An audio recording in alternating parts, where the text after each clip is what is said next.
Ecclesiastes chapter 6 today, verses 10 to 12. Whatever exists has already been named, and it is known what man is, for he cannot dispute with him who is stronger than he is. For there are many words which increase futility. What then is the advantage to a man? For who knows what is good for a man during his lifetime, during the few years of his futile life? He will spend them like a shadow.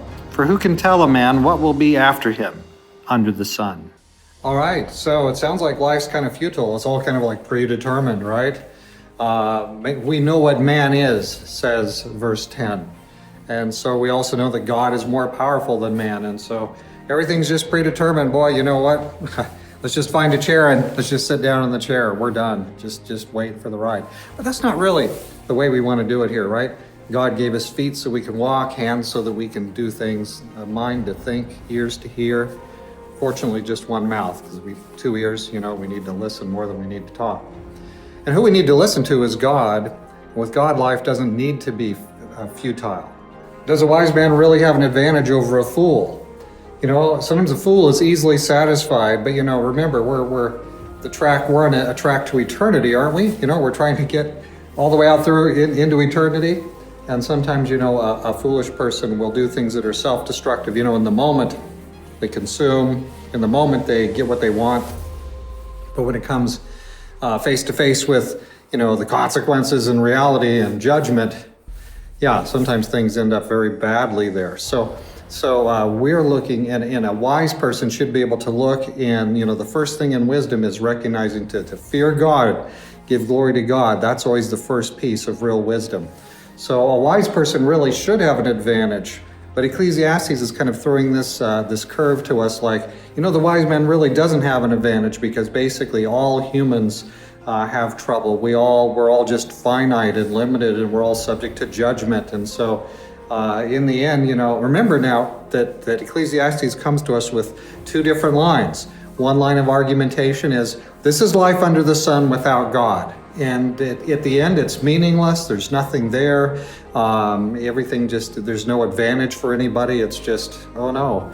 And then the other line is, hey, but if we serve God, we can't know everything, but we can have a happy, fulfilled life.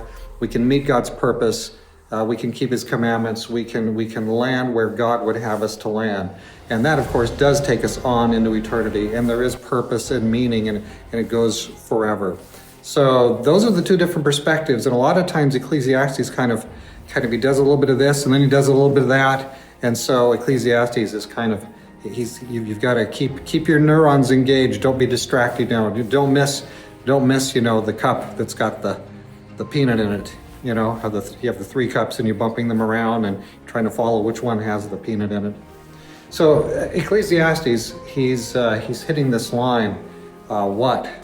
What advantage does the wise person have over the fool? Be careful, because we want to have God's advantage. All right, let's put in a note here for verses 10, 11, and 12. And a little note here. What's going to happen in our life? We spend much of our life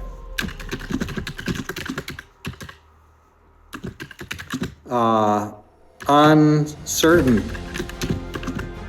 maybe even unclear about direction. But if we look to the counsel of God,